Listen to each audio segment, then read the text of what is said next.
하시겠습니다. 말과 행동이 하나가 될 때, 오늘 함께 본독한 데살로니가전서 1장 5절로 8절의 말씀을 가지고 말과 행동이 하나가 될 때라는 제목으로 함께 말씀의 은혜를 나누겠습니다. 복음은 기본적으로 말로 전달이 됩니다. 하나님께서도 말씀을 하시고 또 하나님께서 세우신 종들을 통해서도 이 복음이 말로 전달이 되고, 또 우리가 복음을 전할 때에도, 전도할 때에도 예수 믿고 축복 받으십시오, 예수 믿고 천국 갑시다, 말로 전달을 합니다. 그러면 어떻게 예수님을 믿어야 할까? 이 고민이 들죠. 여러분 어떻게 생각하십니까? 어떻게 예수님 믿어야, 예수님 믿고 천국 가는데, 또 주님 성경에도 기록하기를 주 예수를 믿으라 그리하면 너와 내 집이 구원을 얻으리라 말씀을 하는데, 어떻게 우리가 믿어야 될까요? 잘 믿어야 되겠죠. 열심히 믿어야 됩니다. 신령과 진정함으로 예배해야 됩니다. 말씀대로 살아야 됩니다. 사랑해야 됩니다. 순종해야 합니다. 더 표현을 좀 해볼까요? 해도 끝이 없을 거예요.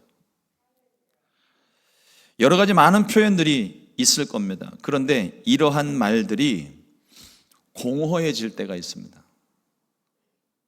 말뿐일 때, 말과 행동이 다를 때를 이야기합니다. 우리가 하는 말이 진실성이 있으려면 말과 행동이 일치가 돼야 돼요. 우리가 복음을 전할 때에도 이 전하는 복음이 이루어지려면, 한 영혼을 구원하려면 구원받은 사람의 모습이 우리 안에서 있어야 되는 거예요. 예수 믿는 사람이나 믿지 않는 사람이나 다를 것이 하나도 없다면 세상 사람들이 굳이 예수님을 믿을 이유가 있을까요?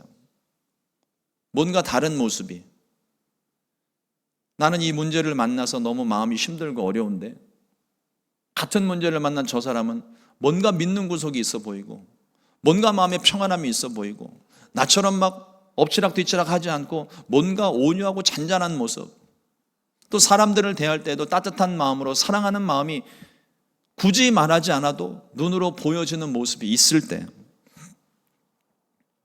복음은 비록 말로 전달되지만 그러한 모습을 보게 될 때 실제 삶에서 그것이 능력으로 나타나게 되는 겁니다. 우리가 상대방 앞에서 내가 당신을 사랑합니다, 우리 교회에서 그런 인사들 많이 하잖아요. 예수님의 이름으로 당신을 사랑합니다, 축복합니다. 앞에서는 그렇게 이야기를 하는데 뒤돌아서서 보이지 않는 곳에서는 맨날 그 사람 흉만 보고 있다면 뭐가 거짓말일까요? 사랑한다는 말이 거짓말이겠습니까? 아니면 흉보는 말이 거짓말이겠습니까? 내가 상대방 흉을 보는 순간 사랑한다고 말했던 그 말은 거짓말이 되는 거예요. 그 사람에게 직접 얘기를 하지 않아도 여러분 우리 다 경험하지 않습니까? 그 사람한테 얘기 안 했는데 다른 사람한테 가서 얘기를 했는데 이게 돌고 돌아서 결국은 그 사람한테 들어가요. 그럼 내가 당신을 사랑합니다 라고 말했던 그 말이, 그 소문이 귀에 들려지는 순간 다 거짓말이 되는 거예요. 앞과 뒤가 맞지 않습니다. 말과 행동이 다른 것입니다. 하나님이 세상을 사랑하셨습니다. 하나님이 저와 여러분들을 사랑하셨습니다. 이 말은 변함없는 진리예요. 그것을 나타내 주시려고 내가 너희를 이만큼 사랑한다 말씀하시고 그냥 가만히 계셨던 것이 아니라 예수님이 직접 우리 가운데 오셨잖아요. 오셔서 사랑한다 말만 하지 않으시고 저와 여러분들을 구원하시기 위해 십자가에서 죽으시지 않으셨습니까?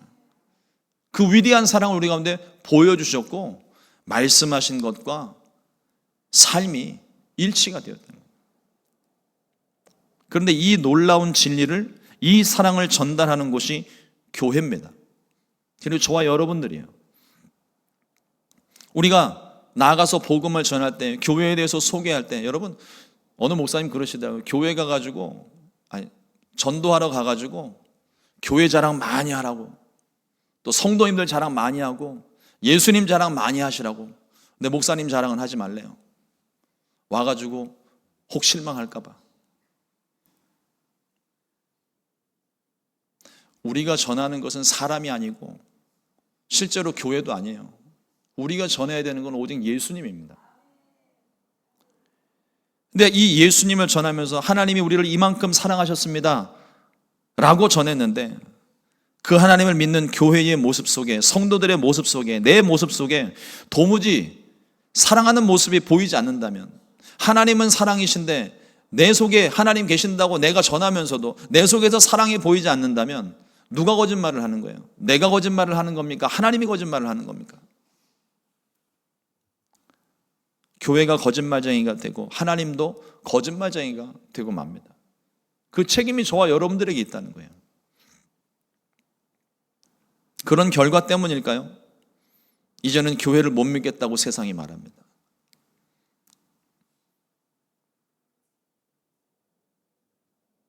가서 예수님 믿고 천국 갑시다, 복 받으십시오 라고 이야기를 하면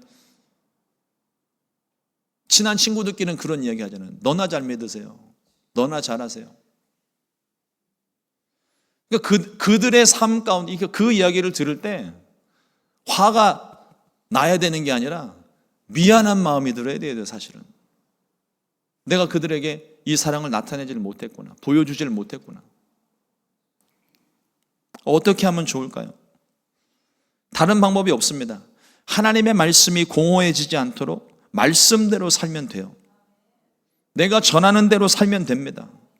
말씀대로 순종하며 살면 우리 안에 그 사랑이 저절로 나타나게 되는 거예요. 예수님께서 말씀하시기를 너희가 나를 사랑하면 나의 계명을 지키리라.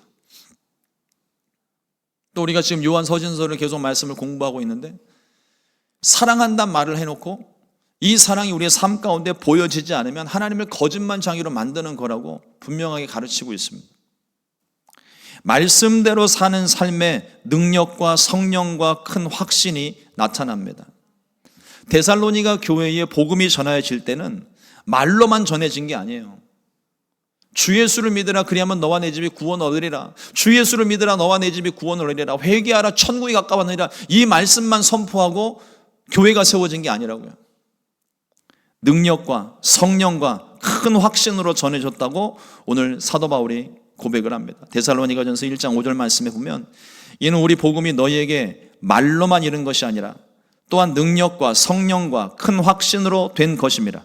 우리가 너희 가운데서 너희를 위하여 어떤 사람이 된 것은 너희가 아는 바와 같으니라. 바울이 복음을 전하고 그 복음을 가진 사람이 어떻게 사는지를 바울이 그렇게 살아왔기 때문에 이걸 본 사람들, 그걸 보고 예수님 믿은 사람들에게 하는 말입니다. 너희가 아는 바와 같으니라. 너희가 보지 않았느냐? 너희가 나를 경험하지 않았느냐? 능력과 성령과 큰 확신은 복음이 나타나는 수단입니다. 복음이 전해질 때 우선은 믿음의 역사가 나타납니다. 복음을 전하는 자에게 큰 확신이 있어야 돼요. 내가 예수 믿은 확실한 증거, 내 마음 가운데 확실한 뚜렷한 믿음이 있어야 됩니다. 복음을 전하는 자가 복음에 대한 확신이 없는데 듣는 사람이 그 복음을 믿겠습니까? 여러분, 물건 판매하는 외판원들이, 영업사원들이 자기 물건에 대한 신뢰가 없는데 그 물건을 팔 수 있겠어요? 여기 아주 강력한 본드가 있습니다. 이 본드는 종이도 붙일 수 있고 나무도 붙일 수 있고 쇠도 붙일 수 있고 세상에 어떤 것도 다 붙일 수 있습니다. 그리고 붙여놓고 조금 있다가 흔들었는데 툭 떨어졌어요. 누가 그 물건 삽니까? 당신 지금 거짓말하는 거 아니냐고 사람들이 손가락질하고 뒤도 안 돌아보고 돌아가요.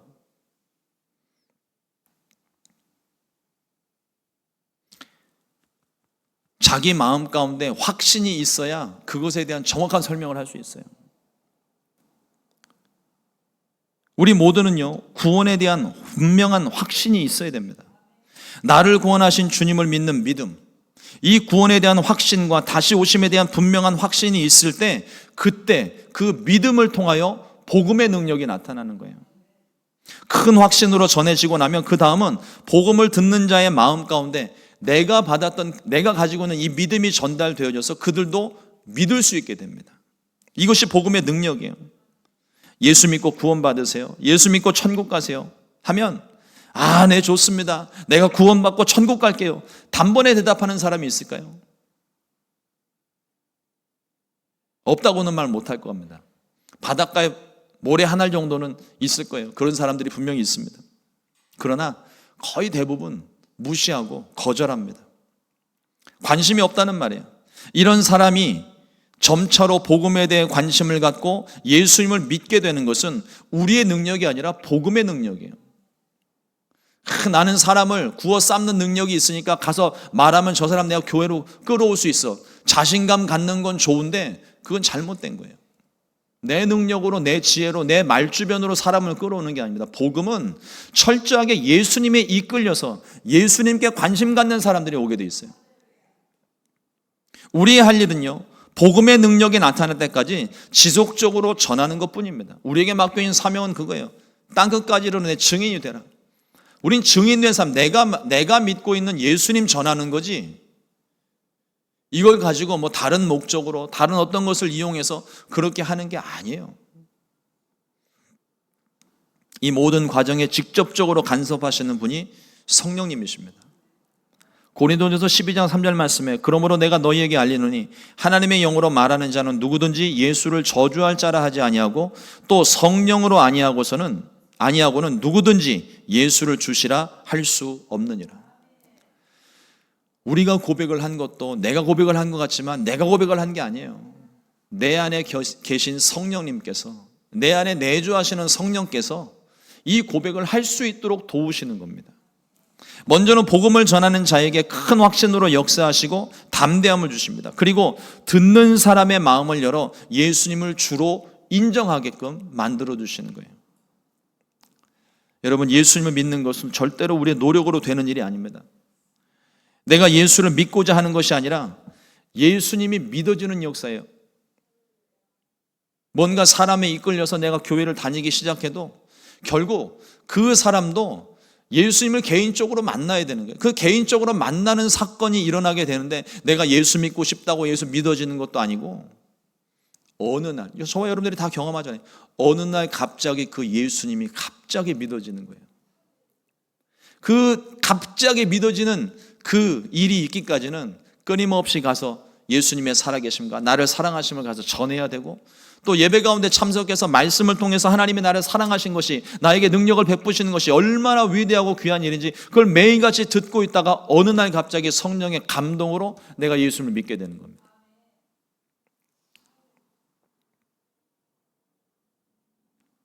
전에는 믿지 못했는데, 믿어지지 않았는데 이젠 믿어질 수밖에 없는 상태를 말합니다.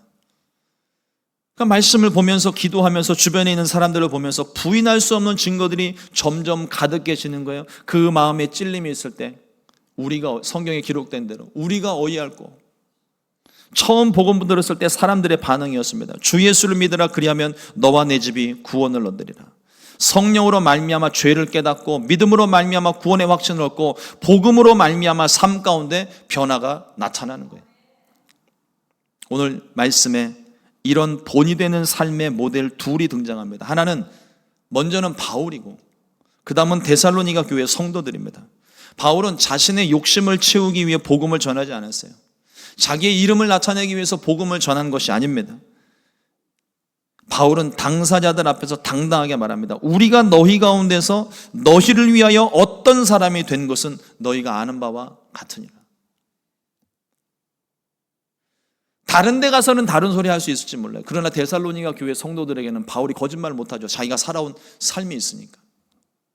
내가 그들 위해서 어떻게 했고, 내가 그들에게 무엇을 전하였고, 내가 그 말씀에 얼마나 순종하며 살았는지를 그들 앞에서 보였기 때문에, 그런 삶을 살았기 때문에 이런 소리를 할 수 있는 거예요. 만약에 그런 삶을 살지 않은 상태에서 데살로니가 교회에게 너희가 나의 삶을 보지 않았냐, 너희가 아는 바와 같으니라 말을 했다면 데살로니가 사람들이 콧방귀 꼈을 거예요.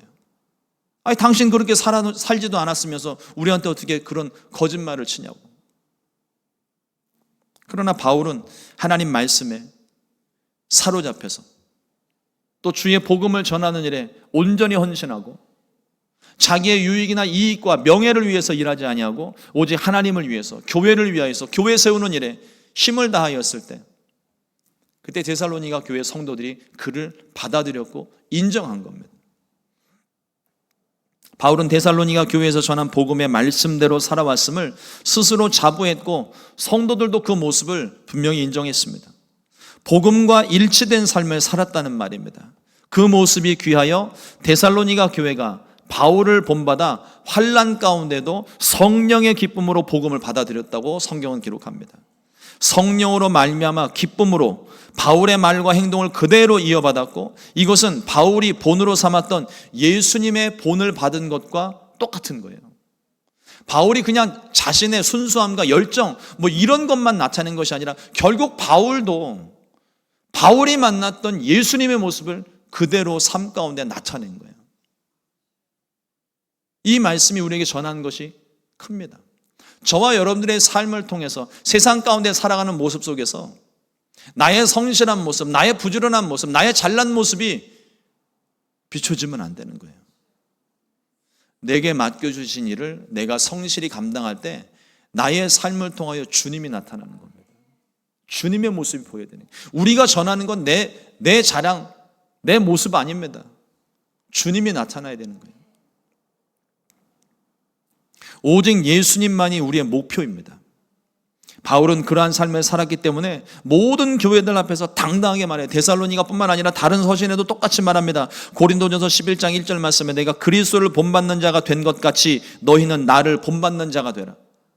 자기의 우월함을 나타내는 게 아니라 내가 예수님을 닮아서, 내가 예수님을 따라서 예수님 방향대로, 목적대로, 말씀대로 순종했으니까 나를 따라오라고 자신 있게 말을 할 수 있었던 거예요. 그만큼 바울은 예수 그리스도를 따라 순종하는 삶, 자신의 전부를 드린 삶을 살았습니다. 여러분, 가끔씩 교회 신앙생활 하다가 사람들 때문에 시험 받아가지고 교회를 떠나시는 분들이 있어요. 근데 그것은 우리가 대상을 잘못 봤기 때문입니다. 사람은 연약해요. 부족해요. 실수할 수 있고 넘어질 수 있고 혈기 부릴 수 있고 쓰러질 때 많습니다. 늘 부족함 투성이죠. 그런데 우리가 어느 누구 때문에 내가 교회를 안 나가고 어느 누구 때문에 시험 받고, 특별히 목사님들한테 상처받은 분들이 많이 있는데, 목사들도 강대상에서 말씀을 선포할 때 주의 종이지 강대상 내려가면 저나 여러분들이랑 똑같습니다. 부족한 사람들이에요. 그런데 그 부족한 주의 종의 모습을 보고 자신을 버리고 희생하면서까지 우리를 구원하신 예수님을 거절한다? 누구 손해입니까? 결국 자기 손해예요. 하나님 우리에게 이와 같이 놀라운 사랑을 베풀어 주셨는데, 이 엄청난 은혜를 베풀어 주셨는데 내가 사람 때문에, 몇몇 사람들 때문에 내가 내 신앙을 포기한다고요. 하나님은, 예수님은 너무 가슴이 아프실 것이고 결국 그 손해는 내가 받는 거예요. 그러므로 사람을 본으로 삼지 마십시오. 신앙생활하면서 사람 보지 마세요. 주님만 바라보는 겁니다. 주님을 바라보면 그 주님이 우리에게 필요한 은혜, 합당한 은혜를 베풀어 주시는 거예요.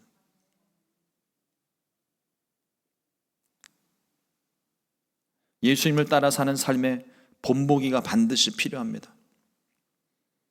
그러므로 우리의 삶이 누군가에 의해서, 누군가에게는 예수님의 모습으로 나타날 수 있기 때문에, 그런데 그것이 나타나야 되는 모습이 아니라 전혀 다른 모습으로 나타날 수 있기 때문에 우리의 말과 행동은 항상 조심해야 돼요. 바울이 그래서 말하는 겁니다. 먹든지 마시든지 무엇을 하든지 하나님의 영광을 위하여 살라 하는 말씀이 그런 의미인 거예요. 나로 인하여 실족하는 사람, 나로 인하여 상처받고 나로 인하여 예수님을 떠나게 되는 사람 혹 있지 않을까 늘 조심하면서 말과 행동을 조심해야 되는 거죠. 전 어려서부터 교회 다니면서 말씀을 보고 설교를 듣고 깨달은 게 하나도 없어요.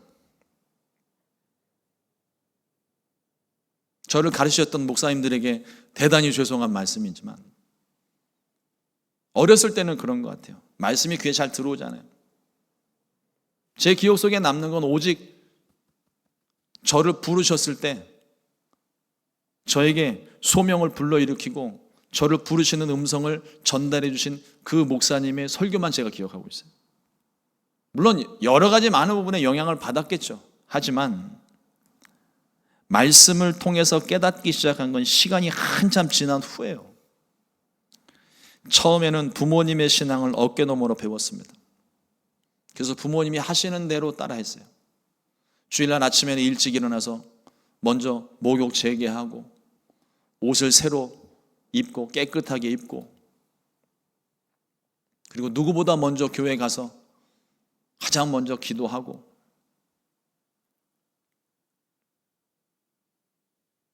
전에도 말씀을 드렸지만 기도하는 법도 저희 아버님한테 배웠어요. 가장 힘들었던 신앙생활하면서 가장 위기의 순간을 만나셨던 그때였던 것 같은데 그때 거실 큰 미닫이 창문이 있는데 그 창문 앞에 무릎 꿇고 앉아서 울며 기도하셨던 그 모습을 제가 봤거든요. 나 기도는 저렇게 하는 거구나. 그리고 사역자가 된 후에는 선배 목사님들의 모습을 보면서 어떻게 사역해야 되는지 따라하면서 그 사역을 배웠습니다. 이것이 신앙의 전통이며 믿음의 유산입니다. 처음 신앙생활을 하고 새로운 교회들은 먼저 그 교회를 다니고 있던 성도님들의 모습을 보면서 신앙을 배우는 거예요. 스스로 무언가를 하기까지는, 스스로 무엇인가를 깨닫고 내가 하기까지는 먼저 믿은 사람들이 그들의 본이 되어줘야 되는 거예요. 이제 막 걷기 시작한 아이한테 뛰지 못한다고 혼낼 수 없고, 이제 막 어버버 말을 하기 시작하는 애한테 왜 말을 하지 못하냐고 다그칠 수 없습니다. 삶의 본이 필요하고 익숙해질 수 있는 데까지는 시간이 필요한 거예요. 데살로니가 교회는 복음을 받아들이고 성장할 수 있는 환경을 그렇게 많이 가지지는 못했습니다. 일단 그들의 선 땅 자체가 이방인의 땅이에요. 또 데살로니가의 이교도들의 방해가 심했습니다. 더군다나 복음을 반대했던 유대인들의 핍박도 계속 있었습니다.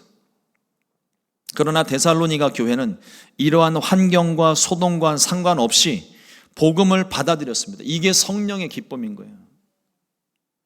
이것도 안 돼서 포기하고 저것도 안 돼서 포기하는 것이 아니라 성령의 기쁨은요, 환경과 상관이 없어요. 내가 가진 문제와 상관이 없는 거예요. 성령께서 주시는 기쁨과 평안은 내가 지금 눈으로 보고 처한 상황과 상관없는 절대 기쁨이고 절대 평안입니다. 이 절대 기쁨이 있기 때문에 환난 속에서도 흔들리지 않고 그 믿음을 지킬 수 있었던 거예요. 바울도 이 성령의 기쁨 속에 차디찬 지하 감옥에서 하나님을 찬양할 수 있었고, 생명의 위협이 있음에도 불구하고 로마까지 가서 복음을 전했습니다. 한결같은 바울의 모습을 데살로니가 교회가 본받았기 때문에 마게도냐와 아가야에서 모든 믿는 자들의 본이 되었다고 바울이 기록을 하는 거예요. 겉모습으로는 바울을 본받은 것 같지만 사실은 예수님의 모습을 본받은 거죠. 여기에 우리가 빠지기 쉬운 유혹 하나가 있습니다. 데살로니가 교회는 마게도냐와 아가야의 믿음의 본이 되려고, 본이 되기 위해서 열심을 냈던 게 아니에요. 자신들의 이름과 자신들의 교회의 이름을 내기 위해서 헌신했던 것이 아닙니다. 자칫 우리들의 위대한 꿈이 될 수 있어요. 큰 꿈을 꾸었지만 주님과는 상관없는 일입니다. 우리 순복음 시카고 교회가 시카고에서 가장 으뜸이 되는 교회, 가장 위대한 교회, 그건 우리의 목표고 바람이 될 수는 있습니다. 하지만 그게 목적이 되면 안 돼요. 우리가 예수님을 기뻐하고 자랑하기 시작하면 하나님이 높이시는 겁니다. 우리의 노력으로 되는 게 아니에요. 우리의 노력으로 올라갔다? 그건 잘못된 겁니다. 우리의 이름이 나타나기보다는 예수님이 나타나는 교회, 예수님이 전하여지고 그냥 저 교회를 생각하면, 저 교회를 가면 그냥 예수님만 보이는 그런 교회, 그런 교회가 건강한 교회고 그런 교회를 하나님이 기뻐하시는 줄 믿습니다. 그 데살로니가 교회가 열심히 순종한 결과 믿음의 본이 된 것이지 믿음의 본이 되기 위해 헌신한 것이 아니라는 걸 우리가 기억해야 돼요. 우리의 본은 오직 예수님 한 분뿐입니다. 예수님은 세상의 영광을 얻기 위해, 세상의 위대한 주가 되시기 위해 그래서 십자가를 지신 게 아니에요. 오직 아버지의 뜻에 순종한 모습이었고 우리를 사랑하신 사랑이었을 뿐입니다. 근데 그 말씀에, 그 뜻에 순종하였더니 하나님께서 예수님을 죽은 자 가운데서 일으켜 주시고 우리의 주와 그리스도가 되게 하셨다고 성경은 기록을 합니다. 데살로니가 교회는 오직 복음에 스승된 바울을 따랐을 뿐이고 바울은 예수님을 따랐을 뿐입니다. 이건 세대가 바뀌어도 시대가 바뀌어도 우리가 믿고 따를 분은 오직 예수님 한 분이라는 사실을 우리에게 분명히 말씀합니다. 믿음으로 순종할 때 하나님께서 저들을 높이셔서 마게도냐와 아가야를 넘어 모든 믿는 자들의 본이 되게 하셨습니다. 오늘 말씀 8절에 보면 주의 말씀이 너희에게로부터 마게도냐와 아가야에만 들릴 뿐 아니라 하나님을 향하는 너희의 믿음의 소문이 각처에 퍼졌으므로 우리는 아무 말도 할 것이 없노라. 사랑하는 성도 여러분, 오직 주님을 본받게 되시기를 주님의 이름으로 축원합니다. 주님을 본받는 것은 다른 것 아닙니다. 우리에게 주시는 말씀대로 사는 삶이에요. 말씀에 순종하면, 말씀이 곧 예수님이신데 말씀에 순종하면 우리의 삶에 예수님이 나타나게 되어 있습니다. 말씀의 큰 은혜를 받을 뿐 아니라 받은 말씀대로 살아가는 삶, 그래서 말씀이 되고 능력이 나타나려면 우리는 순종해야 돼요. 순종하는 방법 말고는 없습니다. 바울이 데살로니가 교회의 큰 믿음의 본이 되었던 것처럼, 데살로니가 교회가 각처에 믿는 사람들의 본이 되었던 것처럼 우리도 말씀에 순종하는 본이 되기를 주님의 이름으로 축원합니다. 우리가 확신을 가지고 믿음으로 순종하면 세상이, 그리고 우리의 자녀들이 그 모습을 보고 예수님을 알게 되고 예수님을 믿게 됩니다. 주의 말씀을 가득히 채워 우리 속에 가득한 말씀이 삶의 행동으로 나타나고 많은 사람에게 예수님을 전할 수 있는 우리 교회, 저와 여러분들이 될 수 있기를 우리 주님의 이름으로 축원합니다. 기도하겠습니다.